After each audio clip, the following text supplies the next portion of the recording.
Le deuxième point, c'est la lutte contre le terrorisme en Europe. Parce que donc c'est par percolation, par mimétisme, si l'on peut dire, du Patriot Act, que désormais l'Europe s'est lancée à son tour dans la lutte contre le terrorisme.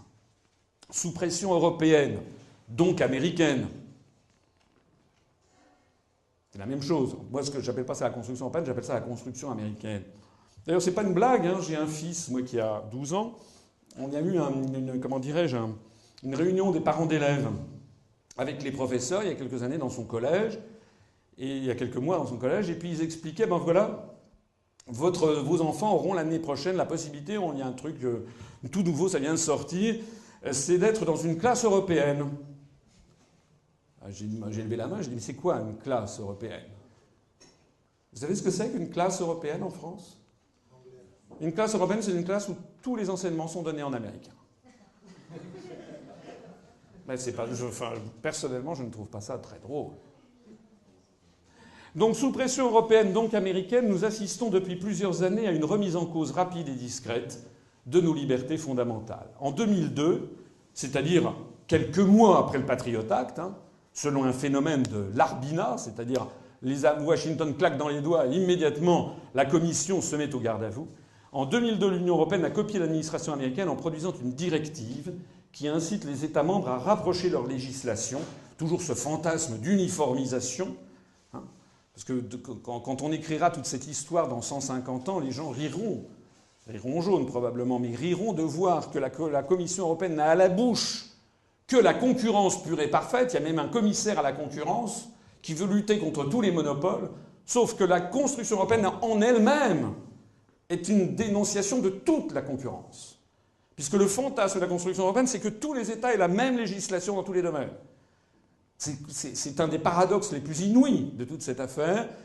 C'est d'avoir une construction qui prétend favoriser la concurrence et qui, en réalité, combat toute concurrence entre les États, entre les régimes sociaux, politiques, entre les différentes solutions étatiques.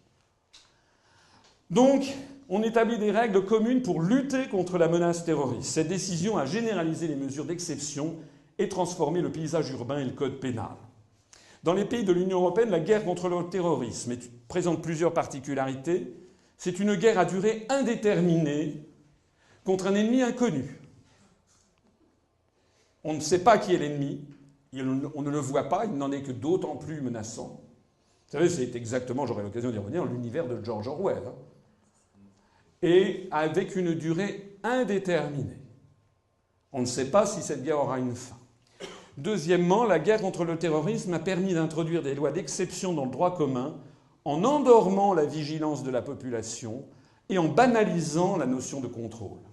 Les gens ont fini par accepter d'être tracés, contrôlés, sous prétexte qu'ils n'ont rien à cacher. Je rappelais que jusque dans les années 60-70, au Royaume-Uni, il n'y avait pas de carte d'identité. Les gens avaient bénéficié de l'habeas corpus. En France, ça n'était pas cette tradition. Nous avons toujours eu des cartes d'identité, enfin depuis très longtemps. Mais en revanche, nous n'avions pas, comme c'est désormais devenu la loi commune, un système de contrôle permanent. Alors, cette lutte contre le terrorisme, j'avais eu l'occasion d'en parler lors de la présentation du programme présidentiel. Je me permets d'y revenir un instant parce que sous le pontificat de Sarkozy, eh bien, le livre blanc sur la défense, qu'on appelle un livre blanc, c'est une espèce de document qui fixe la stratégie de la France. Le livre blanc sur la défense nationale, a été profondément remanié et modifié et désormais s'appelle le livre blanc sur la défense et la sécurité nationale. Ce qui est totalement contraire à toute la tradition républicaine, puisque l'on confond délibérément le concept de défense face à un ennemi étranger avec le concept de sécurité nationale qui laisse entendre qu'il y a des ennemis de l'intérieur. C'est l'idée du maccarthisme qui se profile derrière ce titre, ce changement de titre. La sécurité nationale. Quand on prenait dans l'introduction, on voit bien qu'il y avait, dans ce monde qui vient, la sécurité de la nation sera assurée, la France jouera tout son rôle pour la défense de la paix et de ses valeurs. C'était bien une volonté délibérée de Nicolas Sarkozy, du président de la République, de confondre désormais la défense nationale et la sécurité nationale, alors que pour des républicains, on fait la différence entre la défense nationale qui dépend de l'armée et la sécurité publique qui dépend de la police et de la gendarmerie. Dans les grandes lignes du livre blanc avait fait l'objet d'un résumé dont j'avais fait fort opportunément d'ailleurs le scan. Et voilà ce qu'on trouvait à l'époque en ligne. Et voici dans le premier chapitre des grandes lignes du livre blanc le résumé, le premier paragraphe. C'est-à-dire la menace numéro 1 qui était mise en œuvre, qui était mise en valeur par ce livre officiel. La France et l'Europe sont dans une situation de plus grande vulnérabilité directe. Le terrorisme se réclamant du djihadisme les vise explicitement. C'est-à-dire que dans ce document officiel fixant la doctrine de la France en matière de défense, on considérait que la France et l'Europe avaient d'abord les mêmes intérêts, souffraient des mêmes menaces, et que le premier danger qui était signalé, c'était le terrorisme se réclamant du djihadisme.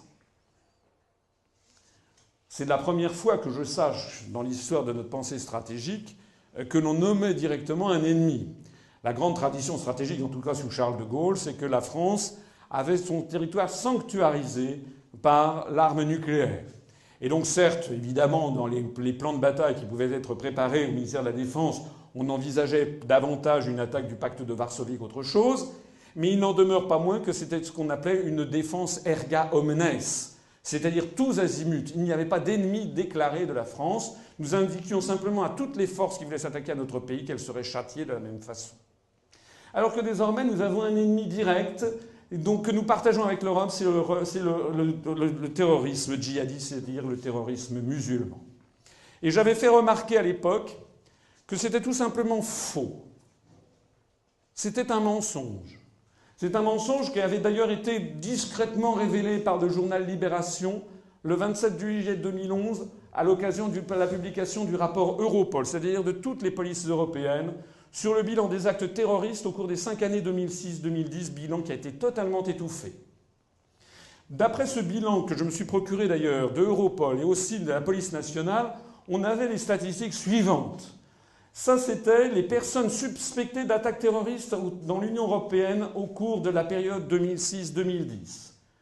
Sur tous les actes commis au sein de l'Union européenne, pendant ces 5 années, ce qui avait été annoncé comme des coupables probables, les personnes suspectées, celles dont on avait parlé tout de suite dans la presse notamment, il y en avait 2,7% qui concernaient l'extrême droite, 7,8% l'extrême gauche, 62% les séparatistes régionaux, 2,1% les divers, c'est-à-dire là les phénomènes mafieux, et 25,4% qui concernaient les islamistes.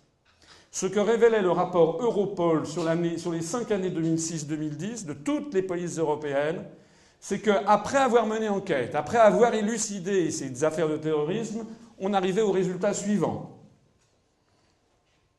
L'extrême droite, qui avait été soupçonnée dans 2,7% des cas, en réalité c'était 0% des cas. L'extrême gauche, qui avait été soupçonnée dans 7,8% des cas, c'était en réalité 9,2% des cas.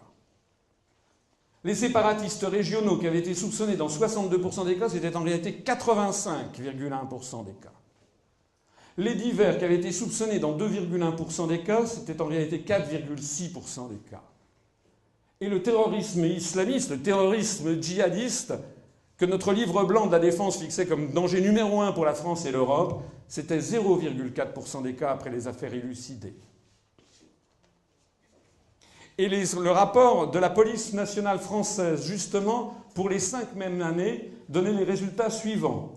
Les suspects avant élucidation, 0,3% pour l'extrême droite, 4% pour l'extrême gauche, 69,2% pour les séparatistes régionaux, 0,4% pour les divers et 26,1% pour les islamistes. Après élucidation, on avait les chiffres suivants, toujours selon les calculs officiels de la police nationale française. L'extrême droite, qui avait été soupçonnée dans 0,3% des cas, c'était 0% des cas. L'extrême gauche, dans 4%, c'était 0% des cas. Les séparatistes régionaux, dans 69,2%, c'était 95,4% des cas. Les divers, au lieu de 0,4, c'était 4,6% des cas dans les phénomènes mafieux. Et les islamistes, qui avaient été soupçonnés plus d'une fois sur 4 à chaque fois qu'il y avait un attentat en France, c'était non pas 26,1%, mais 0,0% des cas. C'est-à-dire que nous avions affaire tout simplement à un faux. Et quand j'ai annoncé ça le 3 décembre dernier d'ailleurs, il y a eu un petit pataquès, puisque dans les 3 jours qui ont suivi, le document dont j'ai fait la saisie d'écran, qui était en ligne sur le site du ministère de la Défense, a été retiré. Ils ont mis un nouveau résumé où ils ont viré d'ailleurs ce sujet, ce qui est quand même inouï, ce qui prouve au passage, et je remercie d'ailleurs les services de renseignement français, que je suis suivi. J'ai eu noté aussi d'ailleurs que pendant la campagne présidentielle, M. Mélenchon s'est emparé de cette... Et pour faire lors d'un discours, il a fait exactement, il a repris ces données. En attendant, vous voyez donc que l'on fixe, qu'on est en train de ruiner les libertés publiques en France parce que nous sommes menacés de terrorisme djihadiste alors qu'au cours des 5 années 2006-2010, il y en a eu 0%. Au cours des 5 dernières années, 100% des nombreuses attaques terroristes en France ont été dues à des mouvements séparatistes. Pour la quasi-totalité d'entre eux, 95,4%. Le reste, eh bien, ce sont des attentats mafieux. Dans le 4,6%, c'est tout simplement du racket, de boîtes de nuit qui ne payent pas le racket. Le terrorisme se réclamant du djihadisme, qui figure comme l'une des principales menaces contre la France dès le premier paragraphe du résumé des livres blancs de la défense et de la sécurité nationale, a représenté 0%. Vous avez entendu parler cette année de cette affaire Mera, qui a rebondi, affaire bien mystérieuse. Il y a quelques jours, le 12 juin, on a eu des rebondissements dans cette affaire Mera, qui tendait à dire « Ah bah tiens, pour une fois, on avait quand même eu notre acte de terrorisme djihadiste ». Eh bien, vous avez vu, ça a été publié sur BFM TV. Ce sont les échanges de Mohamed Merah dans les toutes dernières heures avant qu'il soit descendu par la police. Il y a eu un échange entre lui et un certain Zouared, qui s'était révélé être un officier des services secrets français. Et Mohamed Merah disant « C'est toi qui m'as mis dans cette histoire et cette galère. Rappelle-toi, c'est toi qui m'as envoyé en Irak, au Pakistan, en Syrie, pour aider les musulmans. Et après, je découvre que tu es à la solde des services français, que tu es un criminel et que tu es un officier des services sale traître. Réponse, ce qui est passé, c'est arrivé maintenant. Il faut que je te sauve la vie et te sortir de cette affaire. Rends-toi ou tu me laisses entrer et je récupère tes armes. » Donc il y a beaucoup de choses à dire sur cette affaire Merah, qui probablement est encore amené à avoir un certain nombre de rebondissements. En attendant, c'est le seul cas, depuis maintenant 2006, de terrorisme djihadiste. Il se révèle qu'il semble que le terroriste en question avait partie liée avec les services de renseignement français. En revanche, on parle très peu de la réalité qui est le terrorisme au Pays basque, espagnol et français. On en parle très très peu. On en parle, ça fait à peine des entrefilets dans les journaux. Pareil pour le FLNC. En Corse, le terrorisme en Corse qui, lui, effectivement, détruit un certain nombre et parfois, comme c'est dans le cas en Pays Basque, avec un certain nombre de morts. Le problème, c'est qui finance ces attaques terroristes, qui représentent la quasi-totalité du terrorisme et dont on parle au fond si peu. Qui est derrière les mouvements séparatistes en Europe ? Qui est derrière ces mouvements dont la finalité est de détruire les États-nations ?